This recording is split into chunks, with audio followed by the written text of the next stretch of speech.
Okay, something to think about. This is a recent wind blow. It was a dead oak, which, as you can possibly see from the top, had a lot of ivy up in the crown, or what was left of the crown, because a lot of the crown was starting to fragment, drop ends of itself off. So this was standing dead wood.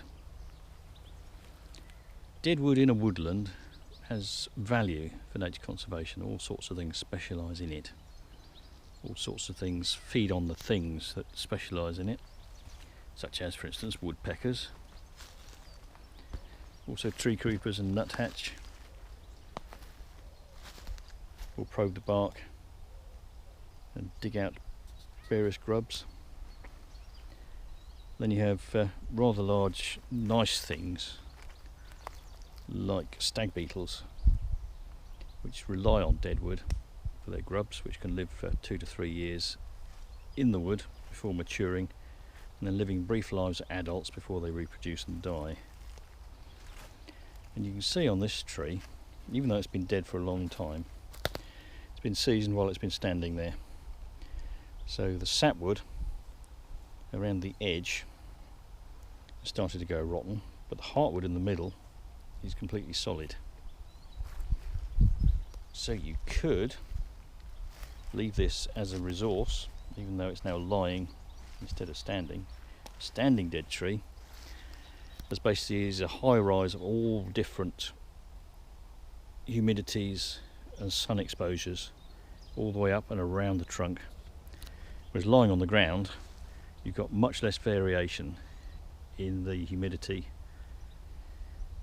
and other conditions of the trunk. So you could leave it for nature conservation laying on the ground,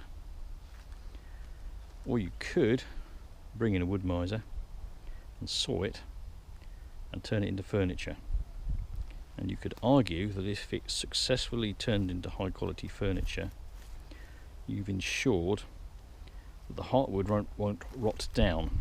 It'll be kept alive as an heirloom piece of furniture, or kept, not alive, kept intact as an heirloom piece of furniture for many years, if not centuries. Whereas if you leave it in the wood, it'll rot down, it'll remain within the carbon cycle. So by turning it into nice furniture, you will have sequestered the carbon, taken it out of the cycle. And because we're obviously led to believe that we have run the risk of ruining the biosphere by taking sequestered carbon, so that's coal, oil, gas, burning it and shoving it up into the atmosphere and causing the greenhouse effect, should we not be thinking about sequestering carbon and returning it to being out of the natural cycle? Well, the other thing to do is to come along, and as you can see, it's starting to happen here, chop it up for firewood and then burn it immediately. Now, I make no apology that I chop down hazel and burn it as firewood, but I do that in preference when I have no central heating. I used to have gas, but I had it taken out. I do that, use hazel in preference to sequestered carbon or fossil carbon, such as gas or oil or coal. Run a wood burner, it only burns wood, doesn't burn coal, doesn't burn smokeless fuel. So that's just something to think about. Should you do this? Should you turn it into high quality furniture?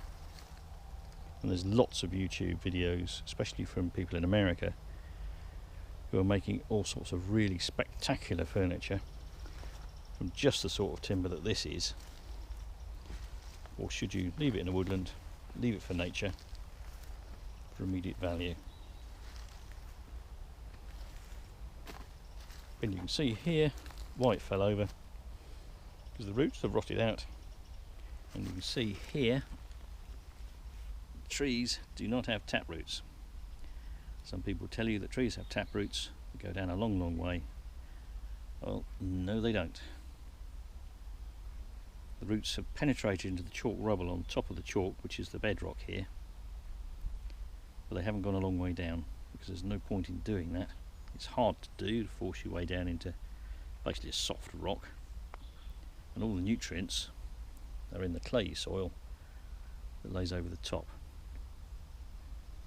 What I might come out here and do is just bring a spade and dig down at the edge of this root plate hole and see if I can produce a soil profile, and we can have a look at what the soil profile is in this woodland, what we've actually got.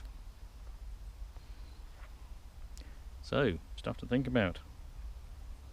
Thank you very much.